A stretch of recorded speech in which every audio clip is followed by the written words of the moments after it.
10 December Awami লীগের নেতাকর্মীরা ওয়ার্ডে ওয়ার্ডে সতর্ক পাহারায় থাকবেন বলে জানিয়েছেন তথ্য সম্প্রচার মন্ত্রী এবং দলটির যুগ্ম সাধারণ সম্পাদক হাসান মাহমুদ। বুধবার সচিবালয়ের সমসাময়িক বিষয়ে সাংবাদিকদের সঙ্গে মতবিনিময়কালে এক প্রশ্নের জবাবে মন্ত্রী একথা জানান। এসবি বুলবুলের প্রতিবেদনে আরও জানাচ্ছেন মুস্তফা কামাল তোহা, ক্যামেরায় ছিলেন খলিলুর রহমান। বিএনপি যাতে সমাবেশ করতে পারে সে ব্যাপারে সরকার পূর্ণ সহযোগিতা করছে বলে জানিয়েছেন তথ্য ও সম্প্রচার মন্ত্রী ডক্টর হাসান মাহমুদ। বুধবার দুপুরে সচিবালয়ের তথ্য ও সম্প্রচার মন্ত্রণালয়ের সভাকক্ষে সাংবাদিকদের সাথে আলাপকালে তিনি একথা জানান। বলেন, সরকার নিরাপত্তা ব্যবস্থা নিশ্চিত করে বলেই বিএনপি নির্বিঘ্নে সমাবেশ করতে পারছে। অথচ বিএনপি যখন ক্ষমতায় ছিল তখন আওয়ামী লীগের সমাবেশে তারা গ্রেনেড হামলা করেছে।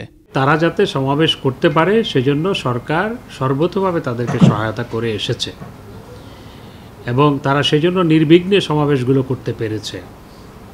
আর আমরা যখন বিরোধী দলে ছিলাম, তারা যখন ক্ষমতায় ছিল, তখন তারা আমাদের সমাবেশে গ্রেনেড হামলা চালিয়েছে, বোমা হামলা চালিয়েছে, বহু মানুষকে হতাহত করেছে। 21শে আগস্টের গ্রেনেড হামলায় আমি নিজেও আহত একজন। তাদের সমাবেশে কিন্তু একটি পটকাও ফুটে নাই আজ পর্যন্ত।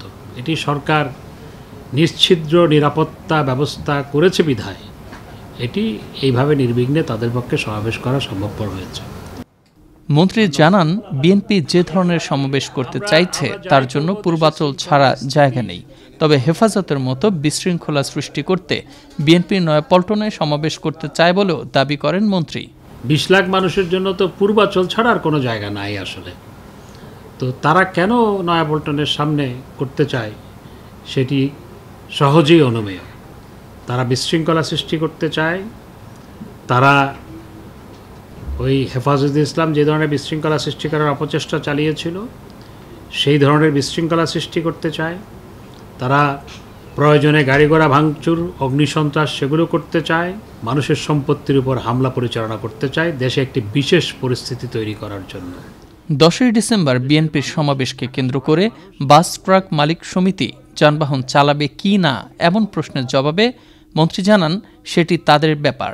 তবে আওয়ামী লীগ রাজনৈতিক দল হিসেবে 9 ডিসেম্বর কিংবা 10 ডিসেম্বরও সমাবেশ করতে পারে। সেক্ষেত্রে আওয়ামী লীগ শৃঙ্খলা বজায় রাখবে বলেও জানান ডক্টর হাসান মাহমুদ। এ ব্যাপারে আমাদের কোনো জানাশোনা নাই, আমাদের কোনো হাত। Mustafa Kamal Toha, Ananda TV, Dhaka. Thank you. সবাইকে ধন্যবাদ।